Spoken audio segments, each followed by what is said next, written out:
Good morning, Grace Church. Today's scripture comes from Joshua 24, verses 1 through 2.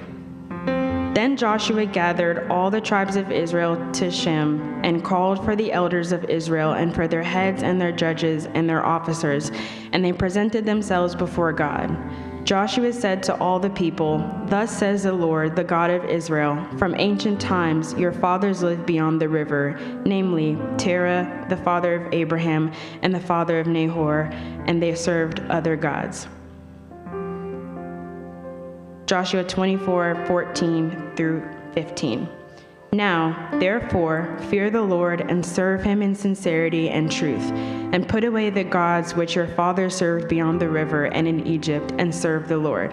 If it is disagreeable in your sight to serve the Lord, choose for yourselves today whom you will serve, whether the gods which your fathers served, which were beyond the river, or the gods of the Amorites in whose land you are living. But as for me and my house, we will serve the Lord. You may be seated.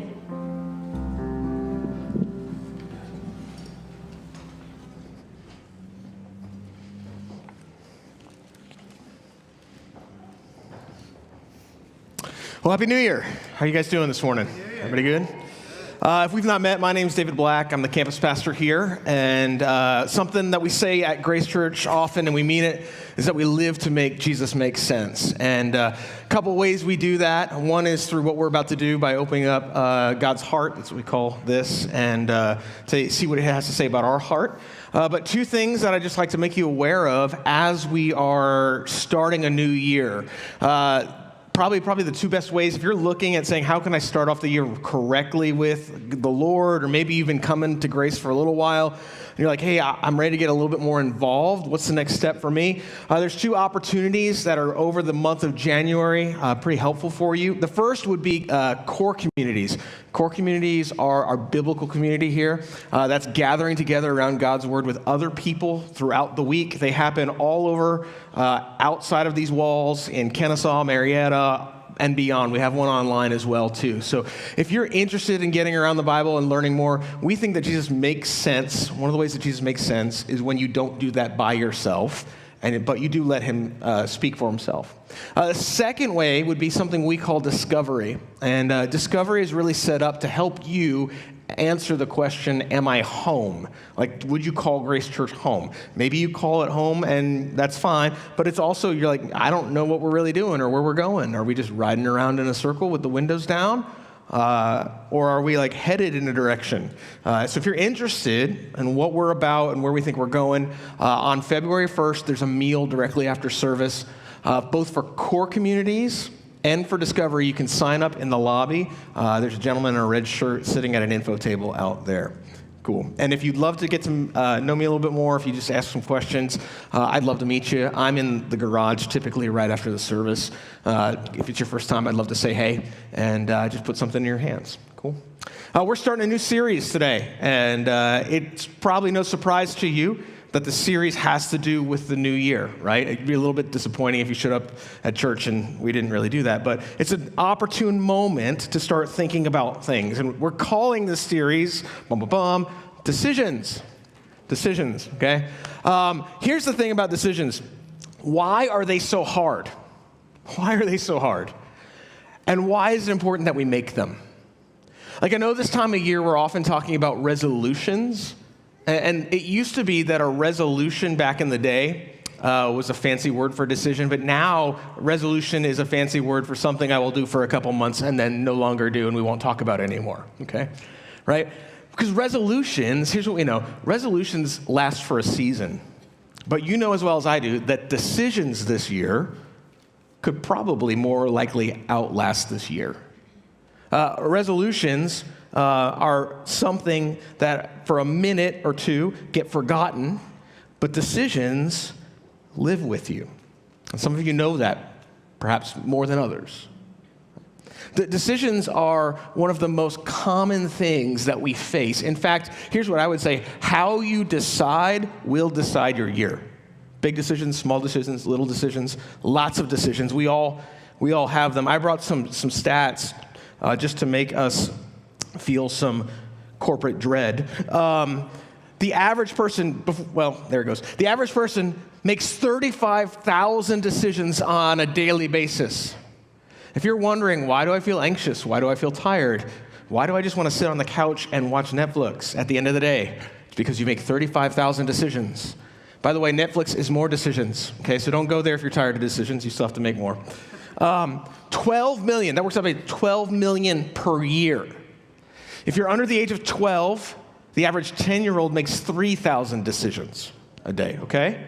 So if you're wondering what the difference between childhood and adulthood is, it's about 32,000 decisions on a daily basis, okay? You're like, wow, okay. Just a little bit of corporate dread as we start the year. But some of these decisions this year are small. Some of these things we don't even think about. Do I turn right? Do I turn left? Do I try to run the yellow light? Do I not?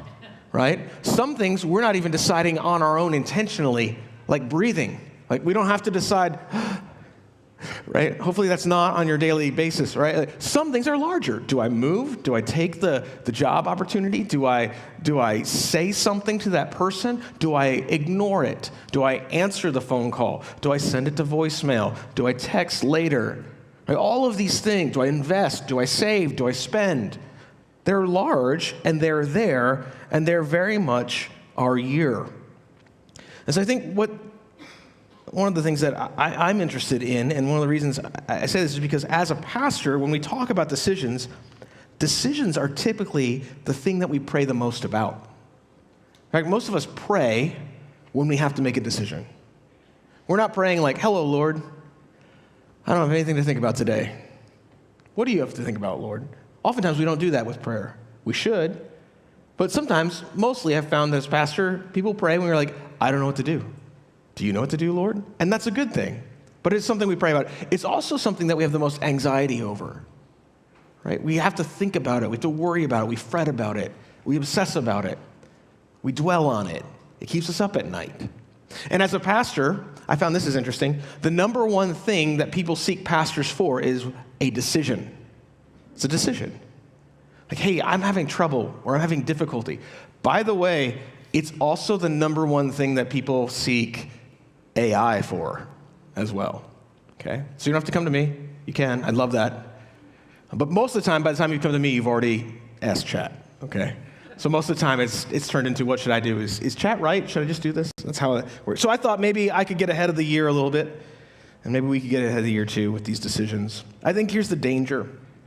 I think the danger this year, I would just say this personally, I think the danger this year is not necessarily that you might make the wrong decision. I think that's a possibility. But I actually think that there's a larger danger that there's probably an area of your life that we would make no decision this year and just kick it down the road one more time. And so we're going to take the next 4 weeks, and here's what we're going to do. We're going to actually walk through, especially if you're facing a hard decision, I'd invite you to come back. Because we're going to walk through what does it mean to make a decision as a follower of Jesus? What does the Bible have to say about that? What does God have to say about that? How do we do that? But for today is the introduction, okay? And because it's the introduction, here's all I want to do as a pastor. I want to prime the pump a little bit for you and demonstrate to you how much decisions actually interact with our faith and walk with the Lord and our year. I just want to ask this question. Here's the question we're answering for today. Next 4 weeks, we're going to talk about how. Today, here's all I want to ask you is this. What do you need to decide to decide? Okay? Think about it. I know it's a little bit. What do you need to decide to decide? In other words, what in 2026 is this the year that you decide? Maybe it's something you've been putting off. Maybe you know exactly what it is. Maybe you don't know.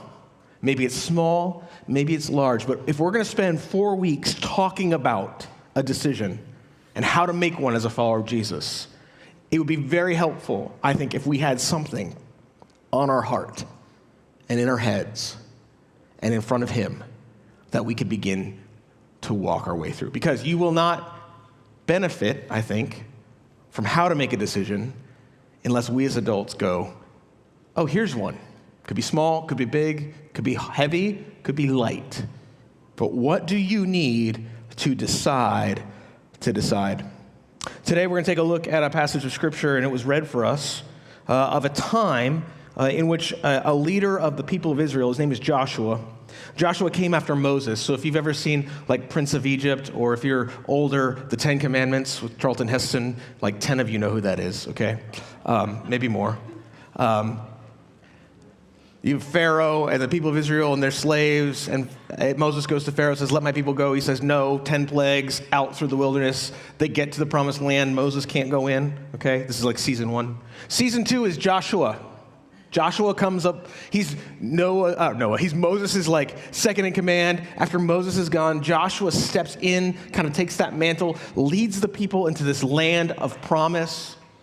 They go through, that's a whole book of Joshua, you can read it. We're at the end of Joshua's time, almost the end of his life, and he kind of knows it. Meaning he's no longer going to be the leader, and he's kind of ready. Like he's been leading these people for a while, and it hasn't all been roses. Right? And he gets to go, guys, it's my last day. So he gathers them all together and he talks to them, and he begins to talk to them, and here's what he's saying. It's time that you decide to decide. That's what he's saying. He's looking at them, much like maybe we are looking at one another, and I'm looking at you and kind of going, what this year do you need to decide? He's saying there's something specific for this people that you need to decide. And he's talking about it in terms of like following the Lord, which, by the way, that might be you today. Might be. Maybe this is the year that God's like, you got to decide what you're doing with me. But he's not talking to them just at the end of their life going, this is the last decision you got to make. He's talking to them because he knows this is the start of them making a lot more decisions for their life. And so it's entirely possible that you may need to decide where you are with the Lord. But I also want you to know that you're like, if you have decided where you are with Jesus today, that you know as well as I do, that's just the first decision in a long line of other decisions. Okay? So we're going to see what we can learn about deciding to decide. And really, we're going to ask, why are decisions so hard? And what is the reason that it's important that I make them? Okay? And then we're going to go home. So what is he saying here to these people? And how can we learn from this? Well, the first thing I wrote down, and this might be very obvious, but I think he puts it very plainly to them. One of the reasons decisions are hard is because they force you to choose a side. To decide is literally to choose a side. And it's difficult because we don't like to do that. In fact, notice he writes to them and he says, listen, put away the gods that your fathers served beyond the river. He's saying you need to get rid of this aspect of your life. Because some of them were still hanging on to that. And then he says, choose this day. Choose today. He's not saying choose for today. He's saying choose today for a long time. But he's looking at them and going, guys, how about this be the day? How about this be the time? How about this be the year that we end one of these two things? I wrote down that we need to beware the bias of both. I think we love the both. Can we have the both? And there are some things where it's like both works, but for a lot of things in life, for the decisions that we often fret over and have anxiety, the reason it's hard is because we know it can't be both. And we have to choose between one or the other. This is all throughout Scripture, by the way. God continually calls people to choose where they are with Him and how they're following him. In fact, in 1 Kings chapter 18, this is later on in Israel's history, another guy is going to look at the people of Israel. And Elijah came near to the people and said, how long will you go limping between two different opinions? I love the way the Bible says that.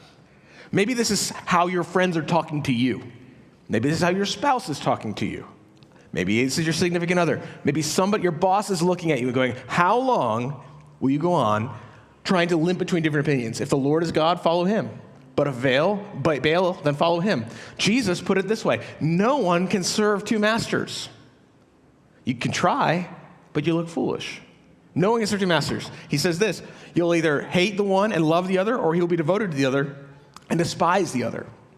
By the way, Jesus is talking about money there and stuff and possessions. But both Elijah, Jesus, and Joshua look at us and say, hey, it's impossible to hold two things in one hand. Deciding necessitates that we actually get rid of one. In fact, it's in the word. The word decide, this might be a little nerdy, but I found it interesting. The word decide is made up of two roots, D and side. Okay, some of us are here, right? Right, good, right? D means off or away. Side, someone know what side means? To kill. That's right. Homicide, to kill a person, right? Fratricide, to kill a brother. To decide, to kill off something. Some of us have trouble making decisions because we're nonviolent people. Right? We don't kill things, right? By the way, this is why more options never helps. More options never helps. Why? More things to kill. Hey, I don't want more things to kill. I don't like to kill. I don't want to get rid of one, but it literally means to pick something and to push it away. We have language that would reflect this. We say this all the time. In fact, I brought some phrases that we say along just to illustrate this point and how much it is the point of choosing. It's picking something. It's getting rid of one side. In fact, things that we say, here we go. This is participation. Fish or cut bait, right? For all you fishermen out there, you got to fish or cut bait. Move it or lose it. Take it or put up or shut up. Do or die. Go hard or and now or never. Look at that, right? You know this as well as I do. We say it all the time. It's fun to say to other people. It's a mess when people say it to you. You hate it. And typically, if you're like me, you go, I know. But Joshua is looking at the people. And it could be that God is looking at you and me this year. And he's saying, listen, you have to do it. It's always easier when somebody else decides, isn't it? People, for much of their time in Joshua's day, they didn't have to make a decision. Why? Because Joshua was deciding. He's the leader. But now he's going away and he's looking at them and he's going, it's your turn. Maybe that's you this year. Maybe somebody else has always made the decision. And you're going, oh, it's mine. Here's my temptation. Maybe it's yours. I would rather drift through life than decide. Right? Can't I just drift? Can't I just let it ride? Right? Can't I just see where this goes? And there's some times where waiting is prudence, but waiting and drifting are two different things, aren't they? Right? It's a lot easier just to simply say, someone else will do it. I do this. Oftentimes, I think more about how long I can wait to make a decision than I do about the actual decision. I'm like, how long can I keep this going? It kind of becomes a game. How long? Or I'd prefer that someone else, God, could you just give me a sign? God, could you drop someone else into my life so that they could make that choice for me? That would be wonderful, right? Whether it's what am I making for dinner, right? Or where I'm living or what job I got. God, could you just let someone else do that over and over again? A friend of mine, I literally wrote some guy because I was in a conference and he said it, and I can't remember his name. Some friend I got, right? It's in a journal. I could show you where I wrote it down. But he said this, and I'll never forget it. I forgot him, but I'll never forget it. He said this: leadership comes down to two things. One, can you make a hard choice? And two, how long does it take you to make it? I'm like, man, that's so true. That's so true. A lot of leadership, that's my part, I'm adding that. A lot of leadership comes down to that. I bet the area in your life that you're unwilling to make a decision is often an area where you're lacking leadership. Whether that's self-leadership or stepping into leadership that maybe God has given you. A lot of the times I'm going, I don't want to make a decision, because if I make a decision, that means I'm leading, and I don't know that I want that responsibility, even though that's the responsibility that I've been given. In fact, here's what I'd say: show me where you're not making any decisions, and I'll show you where you're drifting. And the difficulty about drift is, you know this as well as I do, no one drifts into financial stability. My bank account does not drift into increase. Right? My body does not drift into shape. Right? I don't drift to thinness. Maybe you do, but I do not. Right? My kids don't drift to good behavior. My career doesn't drift towards structure and growth. I don't drift to great sleeping habits. Right? All of that tends to go the opposite direction.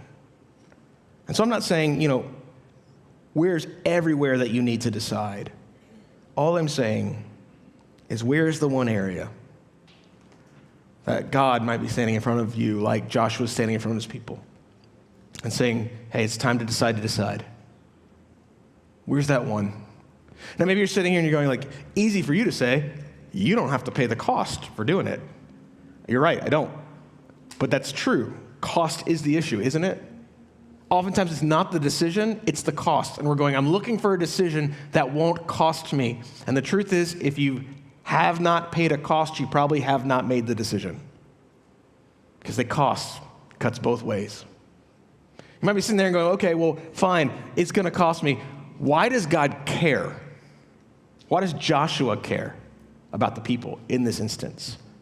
Why does anyone care that I make a decision? Why do you care that I make a decision? Well, one of the reasons I think that God continually talks to us not only about the decision of what we'll do with him, but the decisions that we have in life. And the reason I think the Bible has something to say about that to us is because of the second thing that we see here, and that's this, that decisions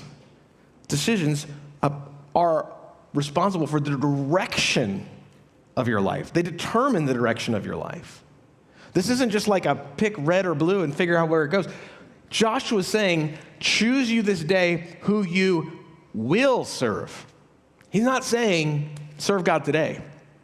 That's not what he's saying. He's saying, decide now what the future will look like for you. Because to kill something is to choose, but then we have to not only make decisions, we live them. Decisions are lived. They're not just made.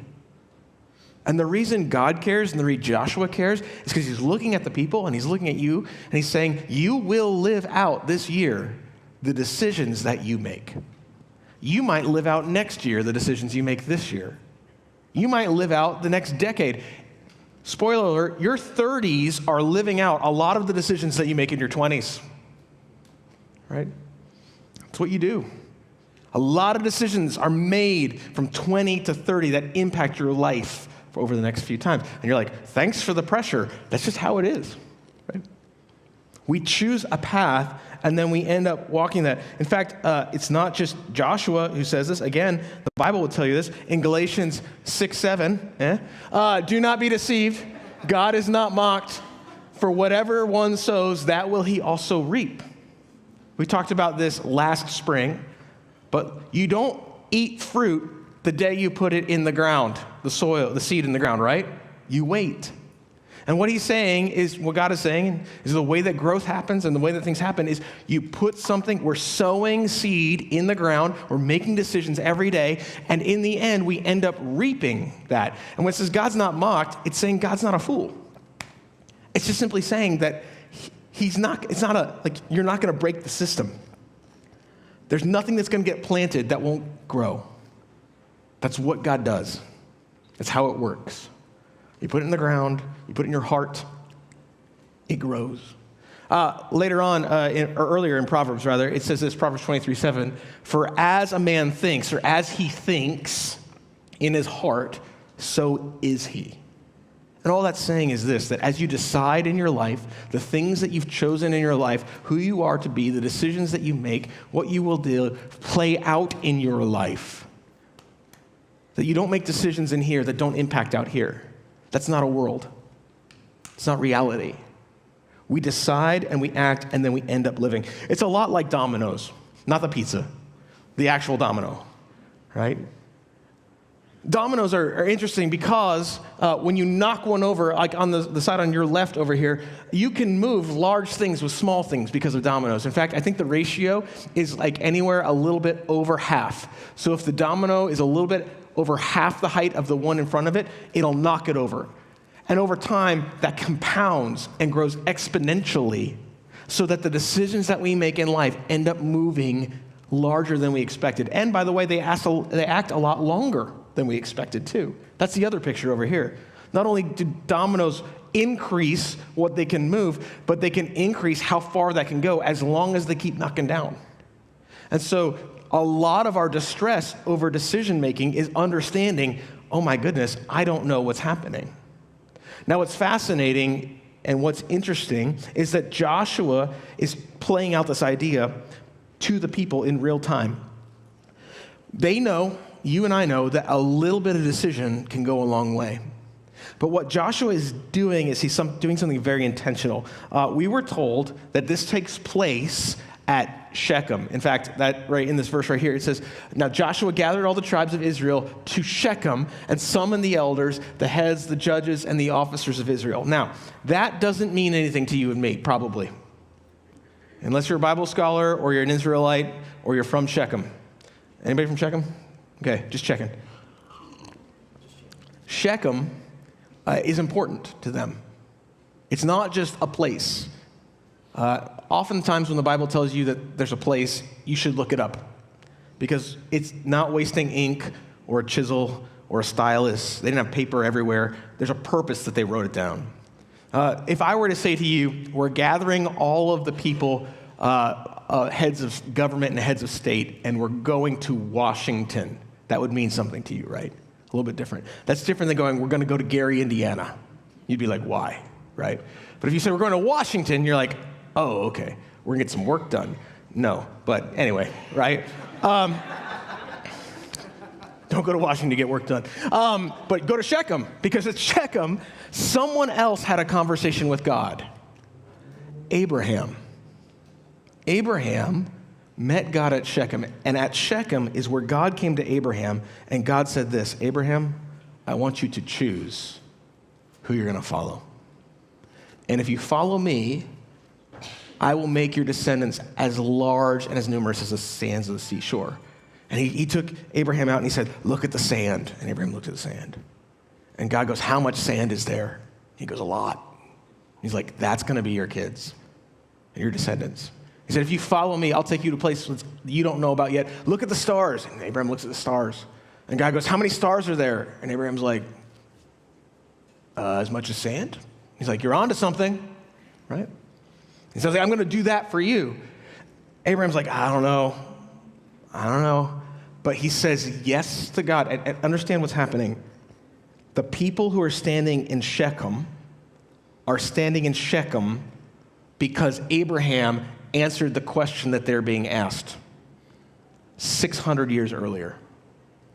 Abraham didn't see them. They never saw him. But Joshua is looking at them, and he's basically saying this.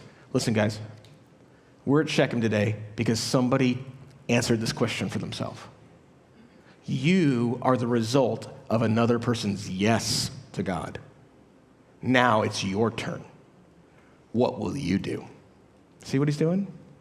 He's trying to get them to think, oh my goodness, if Abraham's yes is why we're here today, who might be there today or tomorrow because of my yes? I don't know about you, but here's how I tend to wrestle with this. One of the reasons I get stuck at this point is because I often allow what I don't know about tomorrow to overshadow the truth that I know today. And so because what I don't know is so large, that carries so much more weight in my mind than what truth I do know. And what Joshua is saying is when Abraham said yes to God, he didn't know about everything else. He couldn't see it. And just like he didn't know it, guys, you don't know it either. But I want you to choose today who you will serve. But we don't know. You don't know. You're like, I know I got to decide something this year, but I don't know. You're right. You don't know. And the danger, I think, is that we would allow the unknown to water down or wash out what we do know about who God is and what he said to you and me. Because what happens is when we start looking at the truth that we have, I think we're able to go beyond just looking and saying, today all my decisions are a liability for the future. What they actually can become is a legacy for the future. And so we now have a responsibility, but we also have an opportunity. Think about that. You have the opportunity, the God-given opportunity, to set a direction for something and someone's in your life from decisions that you make this year. I think one of the best poets, Gandalf the Grey, put it right when he says this in Lord of the Rings. Frodo's talking with him and he's like, I hate this. I hate where I'm at. I hate that I have to do this. I hate that I have to decide this. I hate that it's me. That's what he's saying. He said, I wish it need not have happened in my time. Maybe you're like that, right?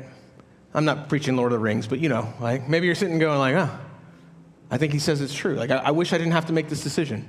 Couldn't someone else do it? Gandalf, and J.R.R. Tolkien really puts it this way. He goes, so do I, said Gandalf, and so do all we who live to see such times. But that is not for them to decide. All we have to decide is what to do with the time that is given us. And that is true. That is biblical. You do not know what your financial decisions will mean 50 years from now. You don't know what moving will do for your family. You don't know what your job's going to do. You don't know. What you do know is the truth that God has given you today. And by the way, it's not for you to know. The question is, will you allow the truth that you know about God today to inform your decision and set a direction for your life? Yeah, but what if? What if I make the wrong choice and then the next thing you know, my family's in a gutter? I'm like, okay. But what if? What if you make a choice and your family follows the Lord and it sets off a chain of legacy of growth and development for years to come? What if I mess up? Well, what if you don't? What if the truth that you employ today in the circumstance that you're in actually sets the pace for your family for years to come? Or chooses a place for it to go? Or starts a chain reaction so that years from now, great-great-grandkids get up at a Thanksgiving table and call you blessed because they didn't know it then, but they made the choice. You get to set the course. You get to set the pace, spiritually, emotionally, relationally. You get to pick the music. What are you going to listen to while you drive? Right? What's the anthem for your family, for your relationship, for your significant other, for yourself, for your walk with the Lord? What is it this year? It's a lot of pressure. Yeah, it's a lot of opportunity and privilege too. It's a lot of privilege. And God looks at you and goes, it's your turn. What truth do you have today that you can employ for tomorrow? What will be traced, I wrote this down, I think this is good. What will be traced back to this year?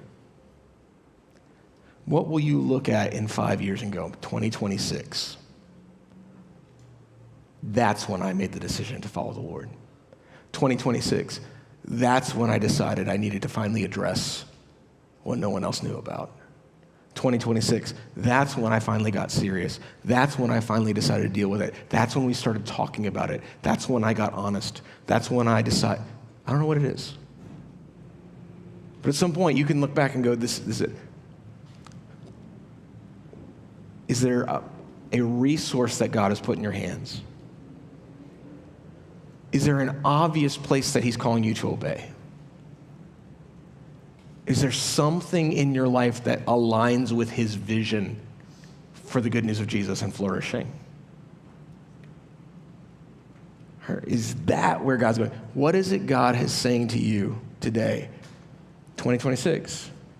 It's time you decide to decide. Now, maybe you're sitting here and you're going, okay, that's great. I know that sounds wonderful. Motivational speakers say this all the time, and this is quite motivational, but what about spiritual? Like, isn't faith, don't I need to go, hike a mountain and get alone and fast for a little while? By the way, those are all biblical things, the fasting part, hiking a mountain alone. Yeah, they're all biblical. They're in there, right? But how does this work, right? You just want me just to decide? I can't just decide, right? We're going to talk about the how, right, over the next few weeks. We'll get there. But all I want to do today is show you this, that when it comes to decisions are at the heart of faith. They're at the heart of faith. Sometimes we think that decisions are a lack of faith or set apart from faith. They're actually at the heart of it. What do you mean? Well, look at what Joshua says. He does something very, very interesting here. He almost feels like he's kind of hands off. He's not taking his hands off the wheel and going, you guys do whatever, but for me, I'm going to do this. But what he's doing is he's actually showing an example of what it means to live a life of faith. He's letting us in to his lens for how he views the world, how he views the future, and honestly, how he's led his life and Israel's life. Because he's at the end of his life. And he says this to them. He says, choose this day whom you'll serve, whether the gods your fathers served in the region beyond the river, or the gods of the Amorites in whose land you dwell. But as for me, as for me and my house, we will serve the Lord. That's a faith statement. I don't have all the information. I don't know everything that's in the future. What I'm doing, what he's doing, is he's pre-deciding, right? He's looking at the future going, I don't know what it is, but I'm going to pre-decide. Some of you know this because we do things at schools and in life for fire drills, right? We pre-decide. If there's a fire, there's a fire? No, if there's a fire, right? If there's a fire, here's where we will go. It's pre-decided so that when the fire happens, we don't go, I sense from the Lord it's through this door. You're like, I'm not following what you sense. I am going to decide ahead of time. I'm going to pre-decide. Faith is like that. Faith is a predetermined decision to say yes to God when things are difficult, based off of the nature and character of who he is. So faith isn't some nebulous feeling. Faith isn't going, I just got to take a leap in the dark. Faith is saying, all right, God, I know who you are. I know what you said. And I know, based off of who you are, that when you ask me to do something and when you say something, I'm going to do it. And so, for example, we may not know everything that he says to us in this word, but when I read the Bible by faith, I don't do this. You guys know this? This is the faith version sometimes. All these men of war arrayed in battle order came to Hebron with a whole heart to make David king. I am an object of scorn, and my accusers, when they see me, they wag their heads. No lion shall be there. Okay? That's not reading the Bible by faith. Reading the Bible by faith is me going, God, I trust you. Not because I'm leaping in the dark, but because of who you are and what I know about to be true of today, of who you are. So whatever I read in here, it's a yes. It's a yes. If it's difficult, it's a yes. If it's easy, it's a yes. If it's going to cause me a little bit of pain, it's a yes. If it brings you pleasure, it's a yes. Why? Because I trust you, and I'm pre-deciding to follow you. 2 examples, one personal and one biblical. I think the personal example is this, that some of you may experience this, good, bad, or otherwise. But if we were to take a survey here, right now, about what in your life and what you know to be true about marriage, if you are married, and I ask you this question, on the day that you got married, did you know what you were doing? She's laughing because she is honest. She's honest. No! You're like, I'm getting married. Right. What are you doing? Getting married. Great. Why? Because I love her. Great. You have no idea. You have no idea. You think you know. You might be 2 years in. You're like, I know. You don't know. You're 10 years in. I really know. You have no idea, right? We're 18, okay? We're 18 years in. There's people in this room who are probably 25, 50 laughing at us because we're like, we know. They're like, you don't. Just wait. And we, by the way, we who are further along draw great pleasure in the fact that you have no idea what you're doing. That's why we attend weddings, just so we can go, they have no clue, do they? Isn't that cute? That's cute. You remember that? Yeah, I remember. That's so sweet, so naive. Anyway, like that's what it's like, because you don't. So what in the world are you saying when you get married? You're saying, I am pre-deciding. I'm going to decide that whatever happens. That's why we say, right, neither rain nor sleet nor dark. No, we don't say that. That's the post office. We say, till death do us part, for better or for worse, for richer or for poor. We're pre-deciding. We're trying to think of all the scenarios. We're saying whatever comes, hell or high water, it's you and me, ride or die, right? I'm here for it. However you want to say it in whatever age, right? That's what we're saying. You love your spouse by faith, based off of the knowledge and the character and what you know and the truth today. By the way, if we were to look in the Bible, there's a passage of Scripture called the Great Faith chapter. It's Hebrews 11. And it also would say something similar. It would say, by faith. It'd go down the list. We're not going to read all of it, but I just want to show you. By faith, Noah, right? He built a boat, never hearing of rain. By faith, Abraham obeyed. By faith, Isaac. By faith, Jacob. By faith, Joseph. By faith, Moses. And it goes on and on and on. You can go through all that. And every one of those things, they're like huge things. You're like left their home, right? Said no to Pharaoh. Refused the riches of this world. Said no to temptation. And we read that, and I think sometimes we read that chapter and we go, man, one, I hope I would have the ability to make those decisions, but I don't know. And two, how did they do those things? But I'm willing to bet that if you talk to every one of those people, at some point in time, they would say, it wasn't really a huge decision. It's just really something I already decided. What do you mean? I'm saying most of following Jesus, most of fighting temptation, most of discipleship is not a lot of new decisions. It's a lot of new circumstances, a lot of new scenarios, maybe a lot of new loss, new grief, new pain, new surprises, new kids, new stuff, new money, new debt, new danger. A lot of new danger and circumstances. It's really the same decision again and again and again and again. Temptation is only, will you say yes to God in this circumstance? And you're like, yeah. And then the devil or the world's kind of like, well, what about if we just change some of the dials? Well, what if nobody's around? Will you say yes to God? Well, what if it costs you? Well, what if people make fun of you? Well, what if it costs you a relationship? Like, all that is, and it's like, it's the same decision over and over again. Follow people's lives who you look up to. You go, man, that's a person of faith, or man, that's somebody I respect. You'll find a lot of their life is not new decisions. It's following through on decisions that they've already made. You're like, oh, I don't want to be inauthentic. No. It's integrity. Right? Integrity is saying yes to a decision that you've already made in a new circumstance. The problem, I think, sometimes is that I often think I need to wait for faith to feel right.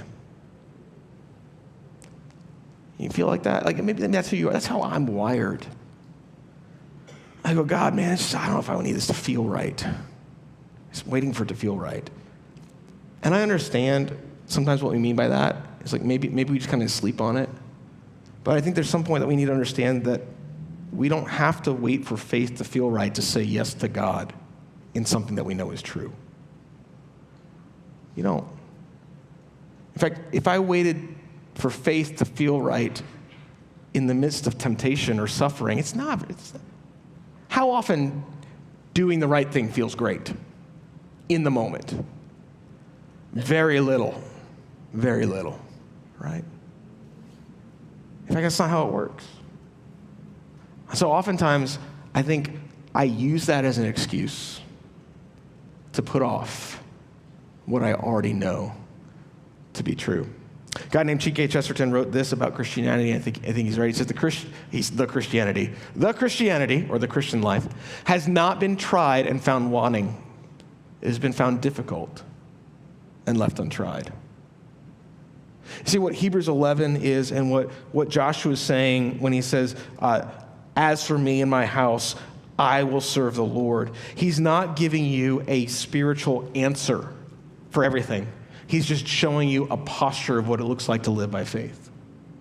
And by the way, that will happen and give positive outcome. It'll also, you can live by faith and have negative outcome. You're going to feel great about some things, feel bad about other things. In that faith chapter that we read, it says some people shut the mouths of lions, and we're like, yay. And it also says some people got eaten by lions, and we're like, oh. And then it says both lived by faith. And you're like, well, I get the shut the mouths of lion life, Lord, right? That's me, right? I don't see anyone on Instagram with motivational things about getting eaten by lions. It's not there. But it's in the Bible. It's in the Bible. Saying yes and choosing a direction. Making a decision. All of life is based on this. As I said at the beginning, Joshua is not saying this to them because this is the last decision that they will make. He's leaving. He's saying, I'm out. He's looking at them because they know that he knows this is the first decision of many that will happen. You know what book comes after Joshua? Judges. In Judges, there's a cycle of forgetting God, failing, crying out to God, him saving them. Yay! Forgetting God, failing, crying out to God, saving. Forgetting God, failing, crying out to God, and saving. And now maybe some of us are going, oh, that's my year, right? Oh, that was 2025. That was 2024. How in the world am I going to stand here and go, 2026 will be different? It's interesting, if you keep reading, the people of Israel say, we'll serve God. And Joshua, like a great leader, looks at them and goes, no, you won't. He does that. He's like, you won't. You'll fail. And then he goes, but when you do, let me write something down for you. You say, well, how in the world could we do any better? Listen, Joshua is an Old Testament name. It's a Hebrew name. In the Greek, there's another name that's the same name as Joshua. Joshua is the Lord saves. Does anybody know what the Greek name is? Jesus, right? You and I don't have Joshua standing in front of us today. You know who we got? Jesus. Jesus looks at you and me. And by the way, he asks the same question. He looks at you and goes, who are you going to serve? What will you do? What is it that you need to decide? And by the way, we're going to do it perfectly. And Jesus goes, no, you won't. But he's better than Joshua. He doesn't just write it down. He came down.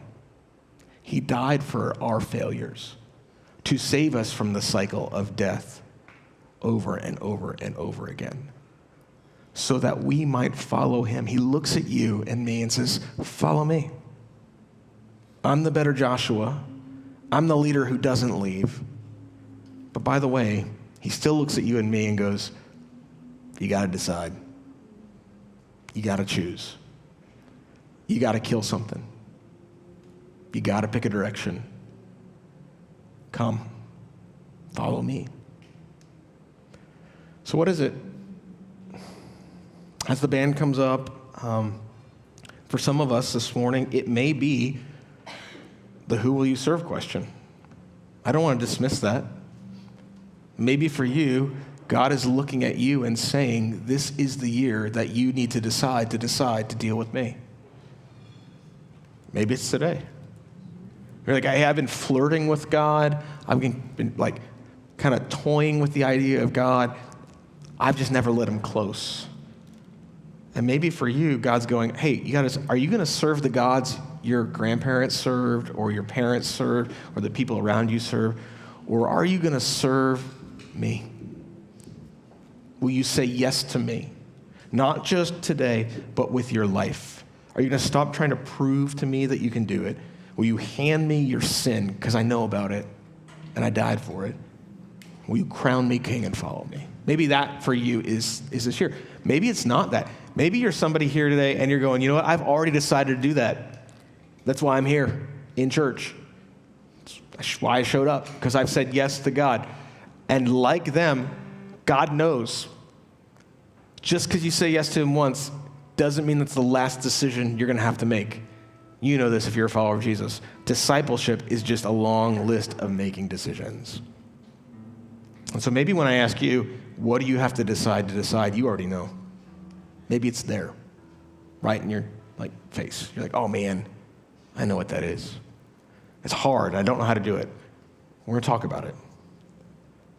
But are you willing to bring it up in front of God?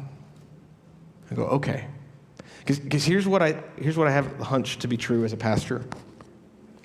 I think that the more difficult the decision, the more deeper the work in discipleship that God can do in your life, and the deeper the growth. So do you want to grow? Do you want to go with him? So I'm going to pray for you and for me and for our church. And as I do, we're going to stand and sing in a second.